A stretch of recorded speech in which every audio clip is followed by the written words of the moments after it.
हमारे चैनल को सब्सक्राइब करें और बेल आइकन दबाएं। हाय, मैं हूं शिवाजी साटम और आप मुझे एसीपी प्रद्युमन के नाम से जानते हैं। For more episodes of CID, subscribe to LIV Crime and hit the bell icon.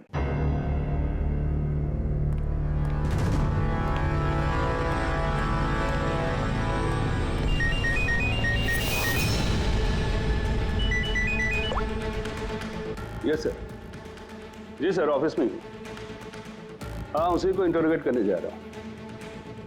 पता है सर, वो क्रिमिनल नहीं है, लेकिन क्रिमिनल कोई माँ के पेट से पैदा तो होता नहीं। मजबूरी, हालात, लालच क्रिमिनल पैदा करते हैं। देखते हैं इसे किसने क्रिमिनल बनाया।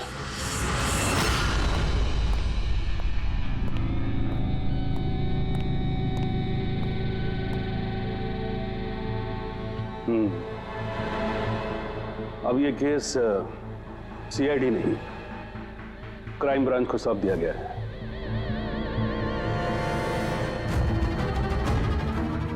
अब भी सफाई में कुछ कहना चाहते हो?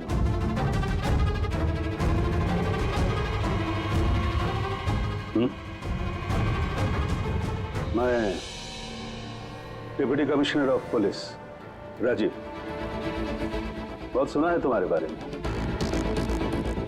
लेकिन कभी सोचा नहीं था इस हालत में मुलाकात होगी। मैंने भी बहुत सुना आपके बारे में सर। सुना है काफी सख्त ऑफिसर हैं आप। फिर तो तुम समझ गए होगे, थोड़ी सी भी ढील मैं तुम्हें दूंगा नहीं। कानून सबके लिए बराबर होता है सर।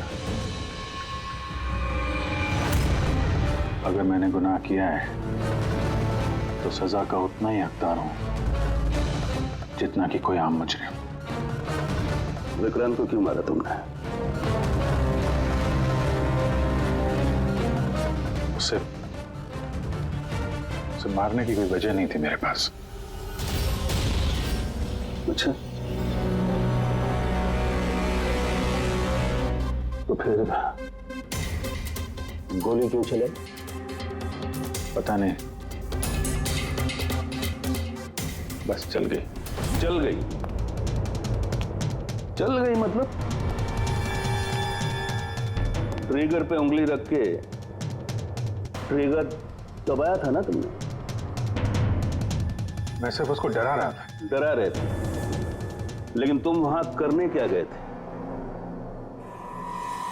पुलिस उसे कोर्ट ले जा रही थी ना?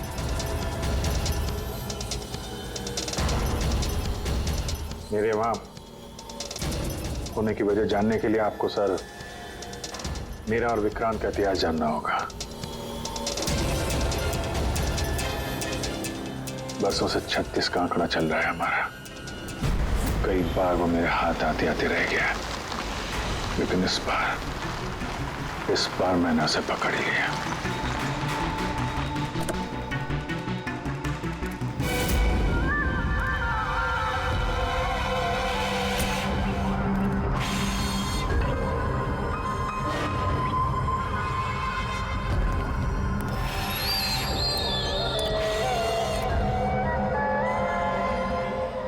माल लाया? जी, आपने जितना बोला था उतना है।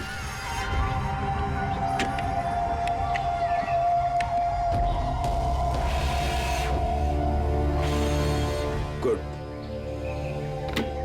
अगला कंसाइनमेंट अगले महीने की 5 तारीख को। जी, पैसे? गाड़ी में।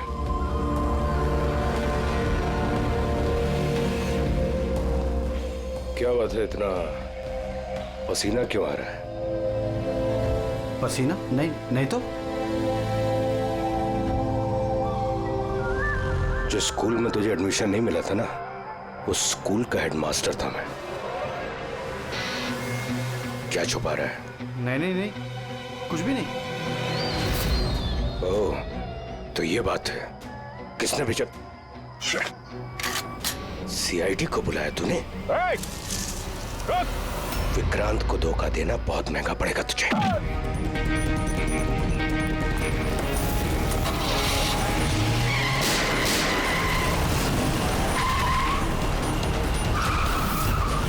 और इस तरह इस बार तुम उस तक पहुंच ही गए।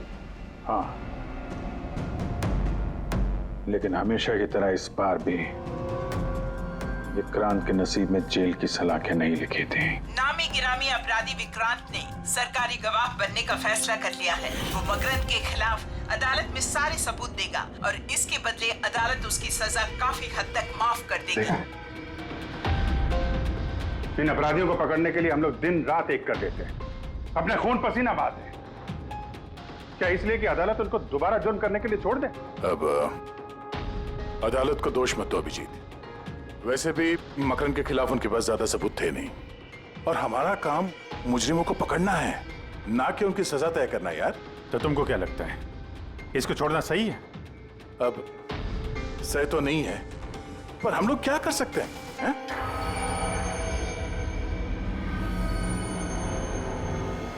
कर सकते हैं दया, बहुत कुछ कर सकते हैं। बहुत बड़े बड़े मुजरिम देखे हैं मैंने सर, पर ये विक्रांत कुछ अलग ही था। हर बार कुछ ना कुछ करके बच ही जाता। तो इस बार उसका बच निकलना तुम्हें मंजूर नहीं था, क्यों? यही बात है ना? ठीक समझा। इसलिए जब मुझे पता चला कि इस केस का इंचार्ज मेरा पुराना दोस्त मुरली है, तो विक्रांत से मिलना है मुझे। यार सिर्फ 10 मिनट। अभिजीत, तुम ये जानते हो कि ये मुमकिन नहीं है। This doesn't fit into any kind of protocol. मैं तुम्हें परमिशन नहीं दे सकता। परमिशन? वो आरती याद है तुम्हें? बीकॉम सेकेंड ईयर की स्टूडेंट, कैसे तड़पा तड़पा के मारा था उसने। किसने परमिशन दी थी उसे ऐसा करने के लिए? और वो 80 साल की बूढ़ी औरत जिसे आंख से दिखता नहीं था, उसके हाथ पांव काट दिए थे उसने। एक 8 साल के बच्चे तक को। अभिजीत, मैं उसकी पूरी केस हिस्ट्री को जानता हूं। फिर तुम ये भी जानते होगे किसी भी जेल में 15-20 दिन से ज्यादा नहीं टिकता ये विक्रांत। यार मेरा उससे मिलना बहुत जरूरी है। एक लड़की का किडनैप हो गया, पिछले 2 महीने से नहीं मिल रही है। सिर्फ विक्रांत जानता है कहां है वो। यह लड़की की जिंदगी का सवाल है, समझो यार, सिर्फ 10 मिनट। ठीक है, लेकिन सिर्फ और सिर्फ 10 मिनट। तो इस तरह तुम विक्रांत की वैन तक पहुंचे, लेकिन तुम्हें तो सिर्फ उस लड़की के बारे में जानना था ना? ये सब कैसे हो? ये सच है सर, मैं सिर्फ लड़की के बारे में जानने गया था, मगर 5 मिनट का टाइम दे रहा हूं। दिमाग पे जोर डाल ले और अच्छी तरीके से हिला ले। आरजू कहां है? आरजू? कौन सी आरजू? किसकी आरजू? मैं नहीं जानता किसी आरजू को। वही लड़की जिसे तूने किडनैप कर रखा है। ओह सॉरी, भूल गया था। कहां रखा है उसे? जानता है अभिजीत, पिछली बार भी मैंने एक लड़की को किडनैप किया था, फिर भूल गया था। फिर अचानक 2 महीने के बाद मुझे याद आया, तो फिर जाकर देखा कि उसकी लाश कुर्सी से बंधी हुई थी और उसकी लाश पर मक्खियां भिनभिना रही थी। और अब आरजू का भी वही हाल होने वाला है। ऐसा कुछ नहीं होगा।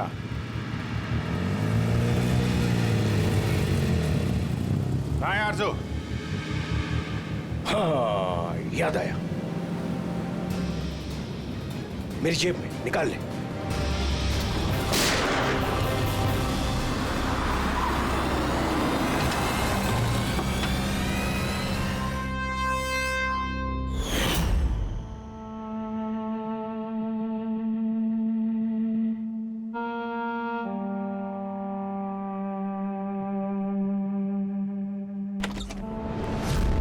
My God. Oh God.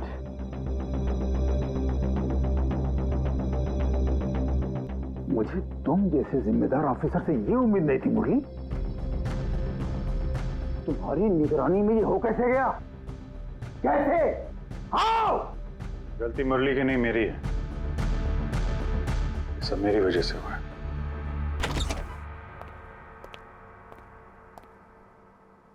वाह वाह, क्यों एसीपी साहब, बड़ा गर्व हो रहा होगा आपको। तो इतिहास में पहली बार किसी सीआईडी ऑफिसर के हाथों खून हुआ है, और वो भी एक सरकारी गवाह का। चैन साहब, आपको जो कुछ कहना है मुझे कहिए।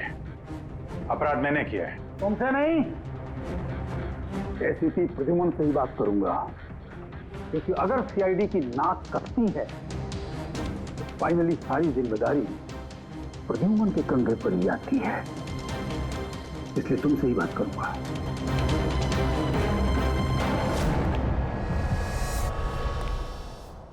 कैसे हुआ ये सब? पता नहीं सर कैसे हो गया। मैं तो सिर्फ उसे गन दिखा के डरा रहा था सर। गोली चलाने का कोई इरादा नहीं था सर मेरा। अच्छा। तो तुम सिर्फ गन दिखा रहे थे, हाँ? और गन अपने आप चल गई। तुम सीआईडी ऑफिसर हो या कोई नौसिखिए? I mean amateur shooter. मैं पहला सवाल, तुम वहां गए क्यों थे? जब कानून अपना काम कर रहा था तो तुमसे किसने कहा था बीच में टांग अड़ाने के लिए? जैन जी प्लीज, आप जरा शांति से बात कीजिए। अभिजीत एक सीआईडी ऑफिसर है, कोई राह चलता आदमी नहीं। देखो, अभिजीत मेरे लिए सिर्फ और सिर्फ एक मुजरिम है, मकरंद की तरह। हाँ, वैसे कितने रुपए लिए तुमने मकरंद से विक्रांत को मारने के लिए?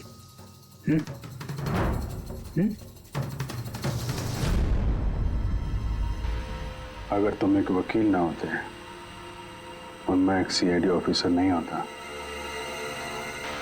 तो ये सवाल तुम्हें बहुत भारी पड़ता। Oh really? देखो देखो देखो देखो, ऐसे थे प्रद्युमन, इसके तेवर तो देखो। फोन करके बैठा है और मुझ जैसे लॉयर को, सीनियर लॉयर को धमकी दे रहा है। ऐसे चार्जेस लगाऊंगा, सात जन्मों तक जेल में बैठ के सोओगे। ये चीज हो गए तुम वहां। मानता हूं गोली चलाई मैंने सर, विक्रांत को मार दिया, लेकिन उसे मारने का कोई इरादा नहीं था मेरा। खून सिर्फ खून होता है अभिजीत, इरादा चाहे कुछ भी हो, गलत या सही कोई फर्क नहीं पड़ता। अदालत में ये सब काम नहीं आए। ये प्रोसिक्यूटर, जैन, मीडिया वाले धज्जियां उड़ा देंगे तुम्हारी, धज्जियां। इस जुर्म की सजा भुगतने के लिए मैं तैयार हूं सर, लेकिन जयंत और मीडिया वाले जो मुझ पर इल्जाम लगा रहे हैं मकरंद से मिले होने का, ये मैं कभी बर्दाश्त नहीं कर सकता। अभिजीत, फिर तो तुम्हें कोई नहीं बचा सकता।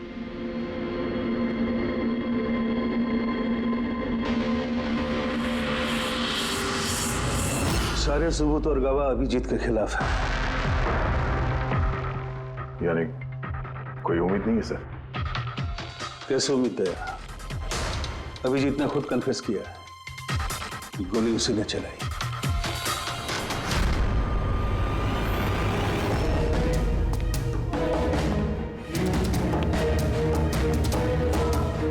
विक्रांत की मौत अभिजीत की गोली से नहीं हुई है बॉस। मतलब ये कि विक्रांत को गोली लगी है ठीक फेफड़ों के नीचे, और जब गोली फेफड़ों के नीचे लगती है तो इंसान की मौत होने में 20 से 30 मिनट लगते हैं, और विक्रांत की मौत तुरंत हो गई थी। एग्जैक्टली, इसीलिए मैं कहता हूं विक्रांत की मौत अभिजीत की गोली से नहीं हुई है, इसकी कोई और वजह है। और क्या वजह हो सकती है? उस वैन में ड्राइवर अभिजीत और विक्रांत के अलावा और कोई नहीं था। एक गोली चली, वो भी अभिजीत के गन से। उस वक्त वैन के अंदर कोई और नहीं था, और वैन के बाहर तो कोई और हो सकता है।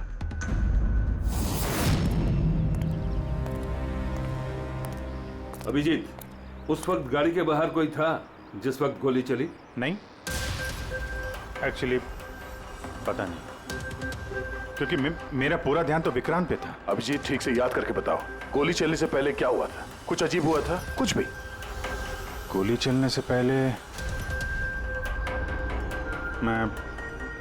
मैं विक्रांत से बात कर रहा था और हाँ, अचानक वैन को झटका लगा, गाड़ी हिल गई और विक्रांत भी थोड़ा गिर गया, मेरा भी संतुलन बिगड़ गया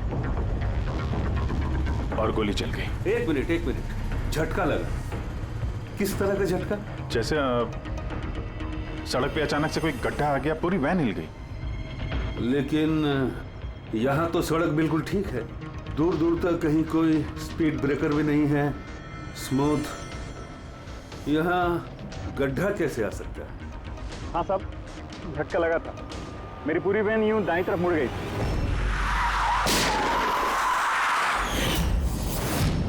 स्टीयरिंग खुद ब खुद घूम गया? हाँ साहब। ये कैसे हो सकता है? साहब, ये तो मुझे भी पता नहीं चला कैसे हो गया। इससे पहले कि मैं वैन को संभाल पाता, पीछे से गोली चलने की आवाज आ गई।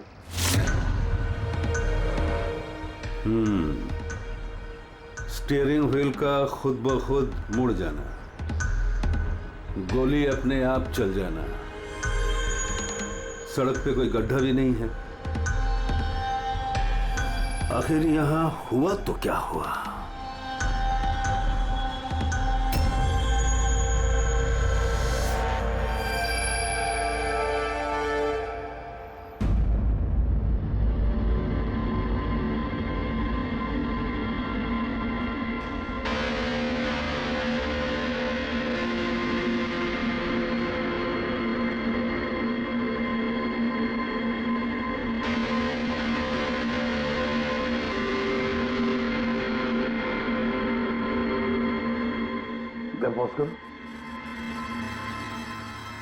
ये देखो, जब ये हादसा हुआ तो ये काली एसयूवी, ये काली गाड़ी उस वैन के बगल में से पास हुई।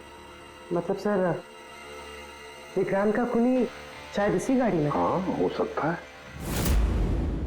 सर, ये गाड़ी कहीं रुकी नहीं सर, ये सीधे सीधे चली गई और दूसरी गोली की आवाज भी नहीं आई। और एक बात नोटिस की तुम लोगों ने, 11:17 पर वो काली गाड़ी पास हुई वैन के बगल से और एग्जैक्टली 11:17 पर विक्रांत की घड़ी भी बंद हो गई। हाँ सर, अभिजीत की घड़ी भी 11:17 को ही बंद हुई थी। हाँ? ये दोनों घड़ियों का एक साथ बंद होना और इस कार का ठीक 11:17 पे वहां से गुजरना, ये संजोग नहीं हो सकता। बिल्कुल सर, बिल्कुल सही कहा आपने, ये कोई संयोग हो ही नहीं सकता। जरूर कोई ना कोई राज छुपा है उस काले रंग के एसयूवी में, जो अभिजीत की बेगुनाही साबित करेगा। तो यहाँ इस फुटेज में इस गाड़ी का नंबर तो दिख नहीं रहा है। इस जगह से 5 किलोमीटर दूर सर टोल नाका है, वहां के सीसीटीवी फुटेज से शायद इस कार की डिटेल मिल जाए। हाँ।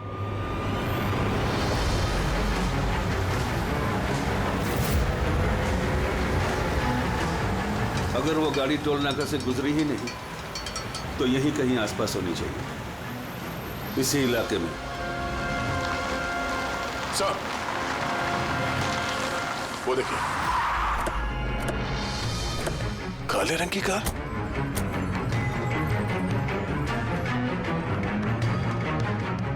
Oh no. फ्रेडी, जरा आगे चेक करो।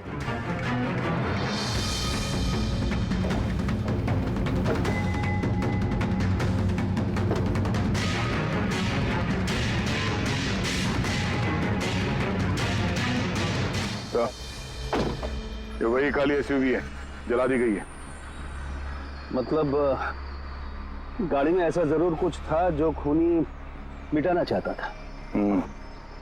सर, ना तो नंबर प्लेट दिख रही है और ना ही चेसी नंबर, सारे सबूत मिटा दिए मुजरिम ने।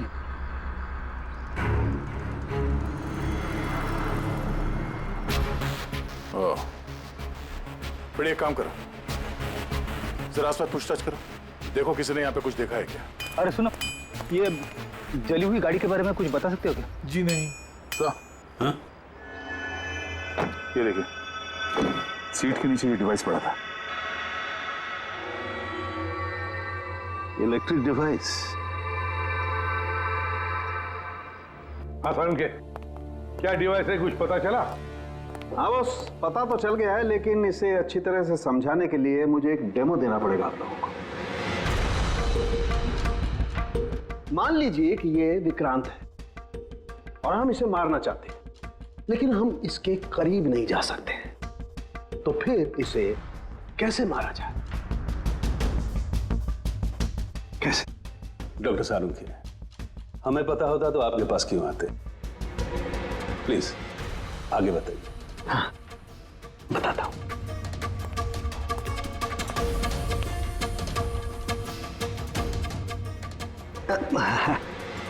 आप थोड़ा पीछे हट जाइए प्लीज।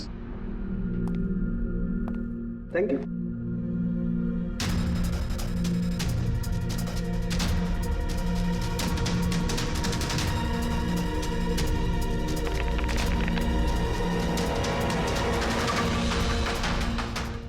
देखा आपने बॉस, बिना नजदीक जाए इसे ऐसे मारा जा सकता है। ये आपने किया कैसे सर? क्योंकि जैसे ही हमें इस डिवाइस के बारे में पता चला, हमने विक्रांत के पुराने मेडिकल रिपोर्ट्स मंगवाए जेल में से। ये स्कैन 2 महीने पुराना है और ये वाला स्कैन ये हमने कल रात को लिया उसके मरने के बाद।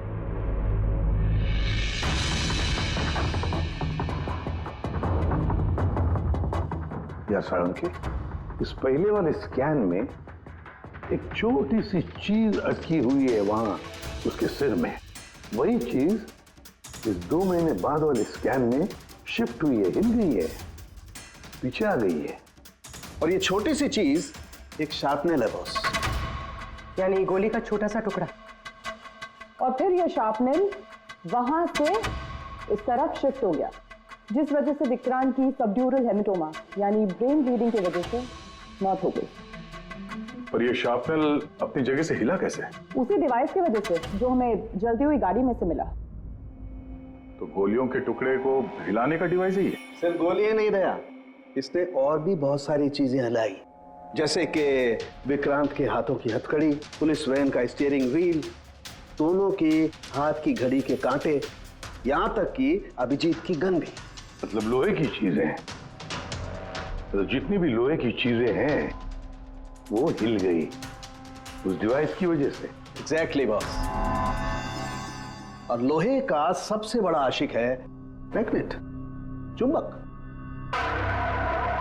बॉस, ये है वो चुंबक जिसके जरिए मैंने इसे उड़ाया। यानी उस काली वैन में भी एक ताकतवर लौ चुंबक था, जिसकी वजह से पूरी की पूरी वैन दाईं तरफ चली गई और अभिजीत की मेटल की गन वो भी अपने आप चल गई। हाँ, और विक्रांत के सिर में जो अटका हुआ शार्पनेल का टुकड़ा है वो भी शिफ्ट हुआ। सर, इतनी प्लानिंग के साथ तो वही मार सकता है जिसे शार्पनेल के बारे में पहले से पता था, उसका कोई करीबी। मकरंद। मकरंद मतलब अभिजीत सर बेगुनाह?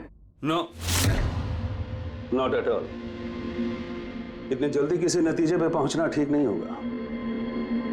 मकरंद के खिलाफ जब तक हमको पक्का सबूत न मिल जाए, कानून की नजर में अभिजीत ही दोषी है।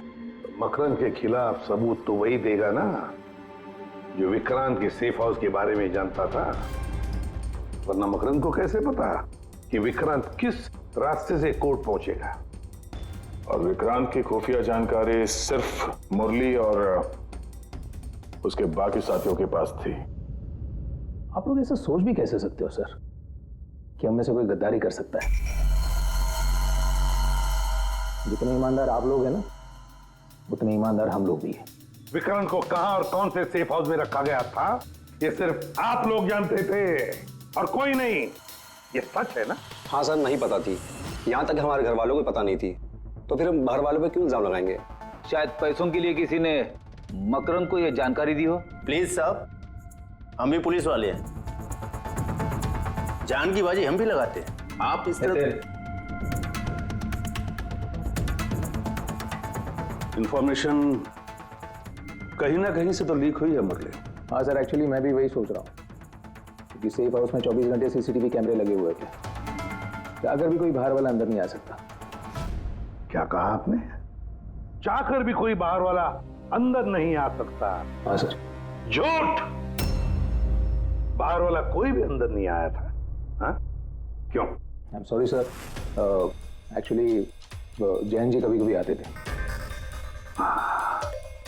कभी कभी जैन जी आते थे। Yes sir. और कभी कभी जैन जी किस लिए आते थे? क्योंकि जैन जी मकरंद को हर हालत में जेल तक पहुंचाना चाहते थे। अच्छा, कहीं ये जयंती वो गद्दार तो नहीं है? वैसे भी कुछ ही दिनों में रिटायरमेंट होने वाला था, आखिरी केस था उनका। सोचा होगा संन्यास लेने से पहले थोड़े बहुत पैसे बना लो। सर। हाँ सर, राकेश जयंत ने काफी पैसे बनाए। अभी 10 दिन पहले इसने पुणे में 10 करोड़ का फार्म हाउस खरीदा है। क्या? हाँ सर, ये रहे उस पार्टी के फोटोग्राफ।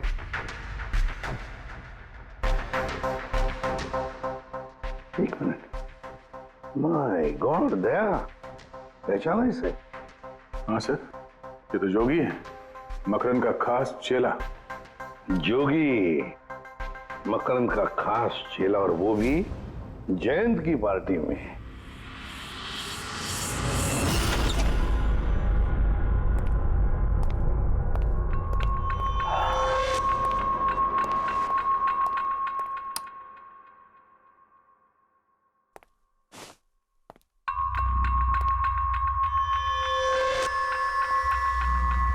तुम यहां कैसे? और मेरे घर में घुसे कैसे? हाँ? मुजरिमों को उनके बिल से निकालने के लिए बिल के अंदर तो घुसना ही पड़ता है जैन साहब। मुजरिम? मुजरिम मैं हूं या तुम? मैं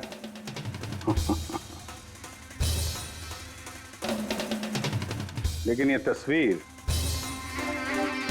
ये कुछ और ही कहानी कह रही है।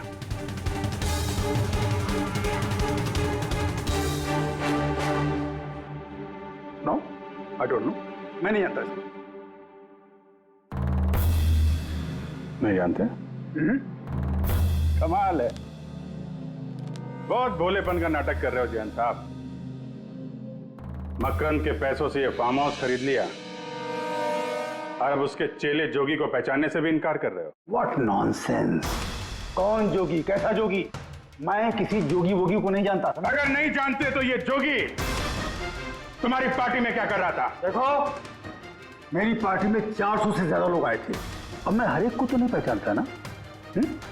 और रहा सवाल मेरे फार्म हाउस का, तो मेरी जिंदगी भर की खून पसीने की कमाई है, समझे? मकरंद की बात कर रहे हो ना तुम? वो देखो, उस केस में उसके खिलाफ सारे सबूत मौजूद हैं। विक्रांत ने मरने से पहले मुझे सारे सबूत सौंप दिए थे। मकरंद को तो मैं फांसी पर लटकाऊंगा और साथ में तुम्हें भी। लाइट हो क्या हुआ? स्विच तो ऑन है। हुआ क्या लाइट को?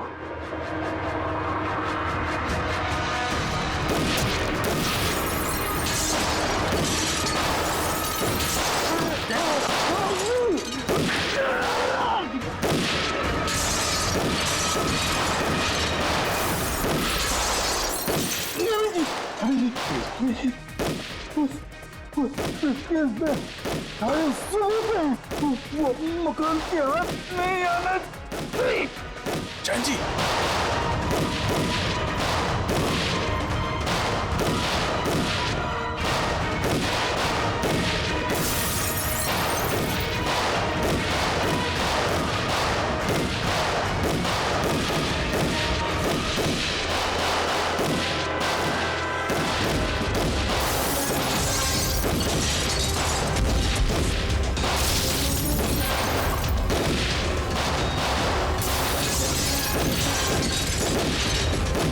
कमाल कर दी तुमने अभिजीत, वाकई कमाल कर दी। अरे पूरी मीडिया तुम्हारे जान के पीछे पड़ी है, अब तो उनको लॉटरी लग गई।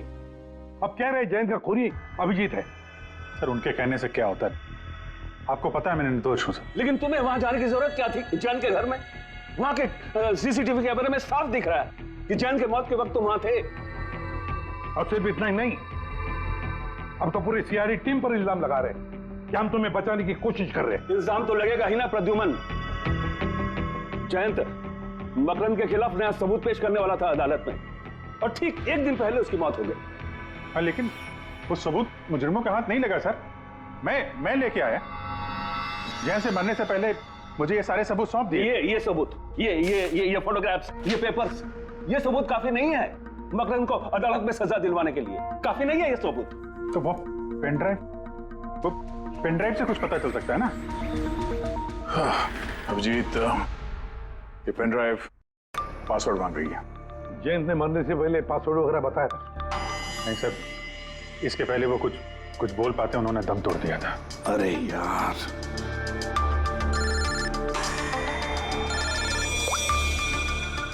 हेलो, हाँ पूर्वी। अच्छा, ओके, ठीक है सर। पता चल गया जोगी को जैन जी की पार्टी में कौन लेके गया था। कौन लेके गया था? खुद जैन जी की पीए सोनल।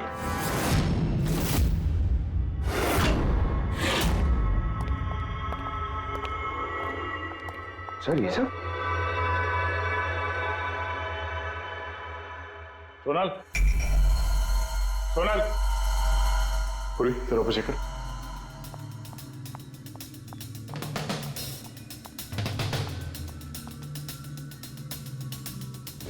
Sonal,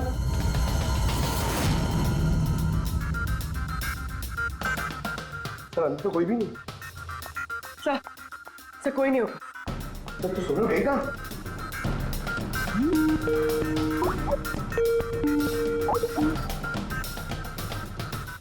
video call?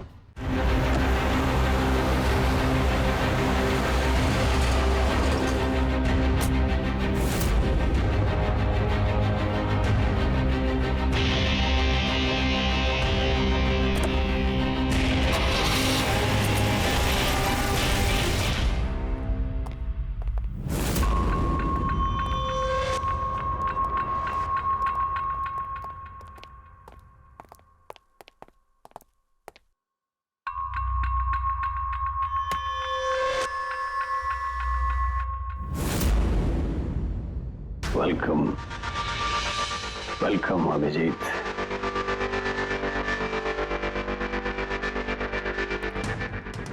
मकरंद के आशियाने में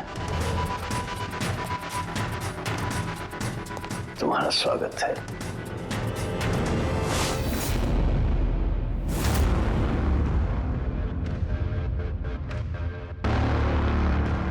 सबूत इधर है बॉस।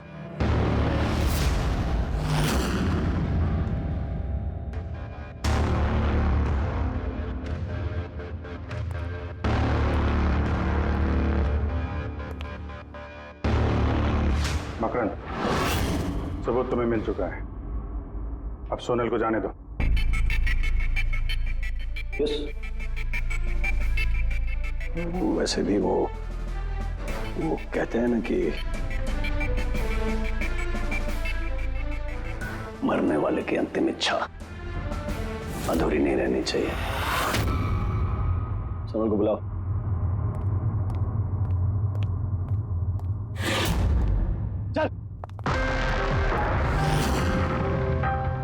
सर आप? सोनल तुम ठीक हो? हाँ सर मैं ठीक हूँ। तुम जाओ यहाँ से। लेकिन सर आप? मेरी चिंता मत करो, तुम निकलो, जाओ।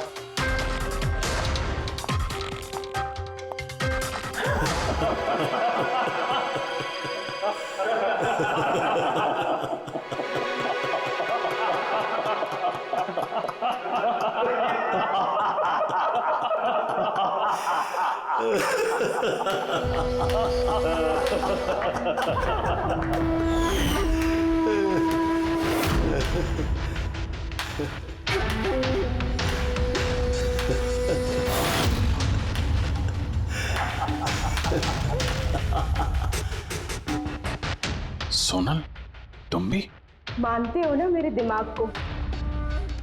तुम सीआईडी वालों को भी मैंने चकमा दे दिया।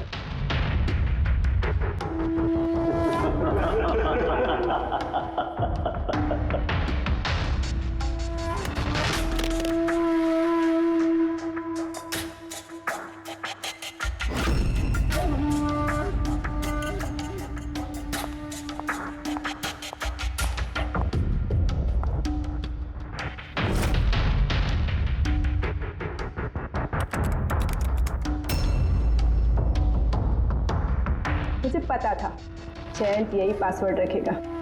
मकरम will die. Now, stop conversation. Start the operation.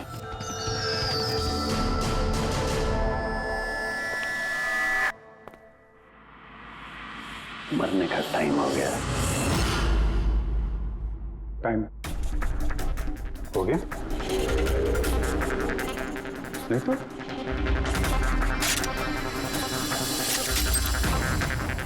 Oh, magnet. तुम लोगों को क्या लगा चुंबक को हथियार बनाना सिर्फ तुम लोगों को आता है?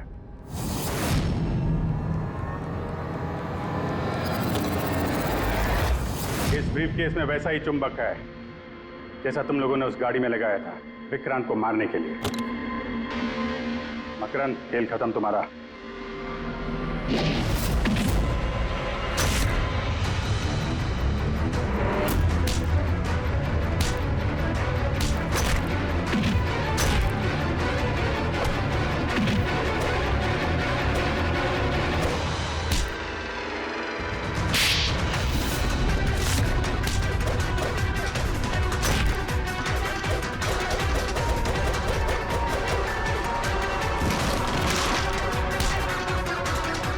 पैसों के लिए अपने बॉस को धोखा दिया? हाँ?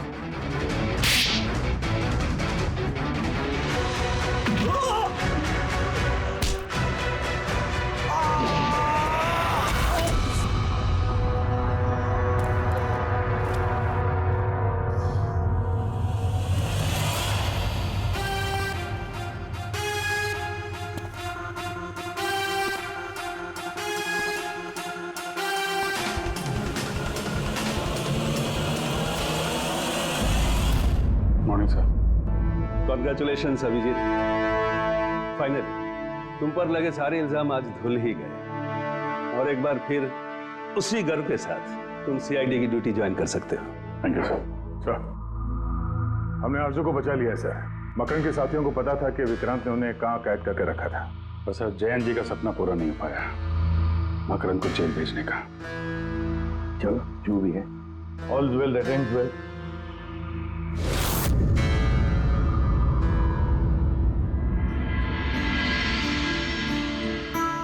संभालो अपनी अमानत को।